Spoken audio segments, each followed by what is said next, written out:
Can you first start off by saying when did you get interested in Palantir and when did you actually start making your investment in Yeah, for sure. So this is a really interesting story, and thanks for having me on today. I really appreciate it. I was coming back.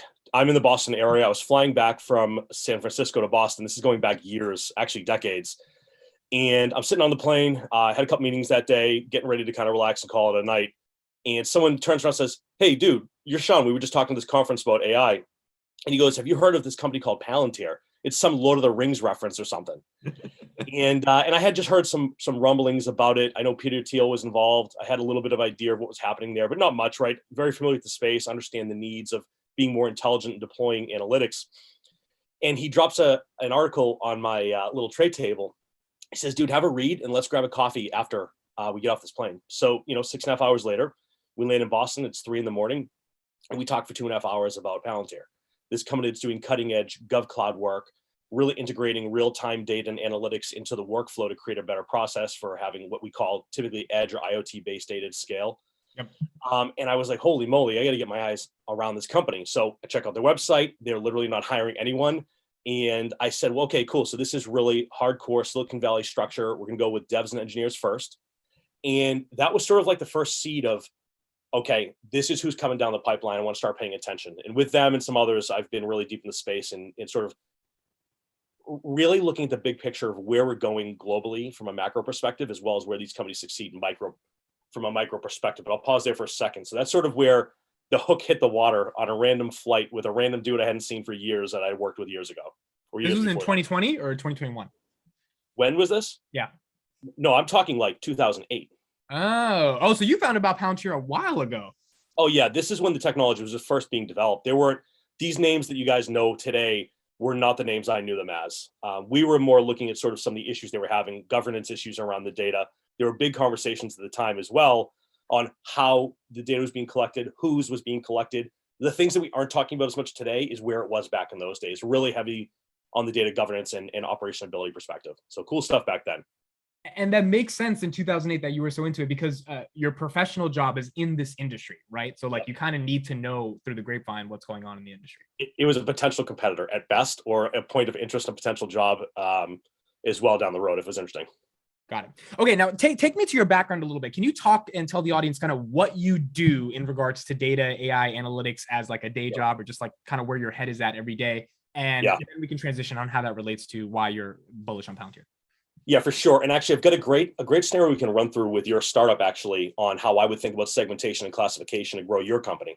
Okay. So first and foremost, I work within sort of the technical sales and consulting side of AI machine learning. I meet with executives of companies all over North America and help them to understand what digital disruption looks like, how to leverage AI machine learning at scale, how to embed that into their process. And I have a pillared approach that I do. I'll explain this in a second.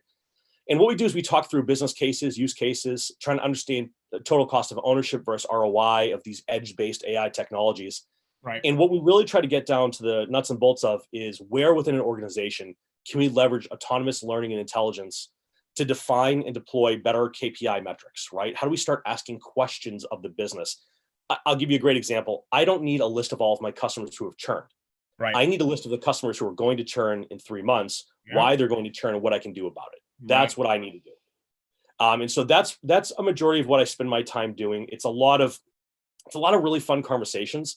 And I'll tell you too, I think the biggest challenge, and this is both a positive and a negative for Palantir, we can get into this as we go, is it's early, man. It doesn't feel like we're early, but it is early in the process of analytics and AI. I think that there's this, let me actually take you back in time. So going back to about 08, 09, working at IBM, I was there for a decade. We had put out this thing called the AQ, a little bit of a play on words of the IQ. AQ was the analytics quotient. And what we did is we went out to something like 5 or 10,000 CIOs globally and basically asked a number of questions about where they are on a digital journey in and around data at scale. And the thing was, what we were trying to do is build out a very heavy thesis around the idea that a data-driven organization is one that delivers better results to their customers, a better experience to customers, and then better results for themselves. I actually wrote down 3 things. I have to look to my left to read them to you because I thought these are things I use every day.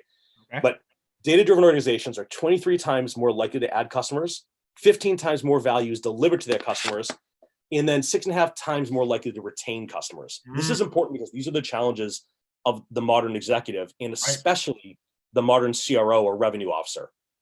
Their challenges are so unique today from what they were before because the interoperability of SaaS-based software systems that can be turned on or off, connected easily. It's so easy to get turned out of an account without even knowing why because of one single bad experience. Right. So we have a lot of conversations like that with our customers. So that's, in a nutshell, what I'm very lucky to get to do. And you're not working with IBM anymore, right? You're kind of doing your own. That is correct. Yeah, I can't say who I work for right now. I'm under NDA, but long time with it. And actually, my company before this company was also supported by some of the folks who are supporting Palantir. So it was another intelligence company doing some really cool stuff with what we called exhaust data, basically taking data that no one else wanted and doing reverse identity profiling on it. Really cool stuff.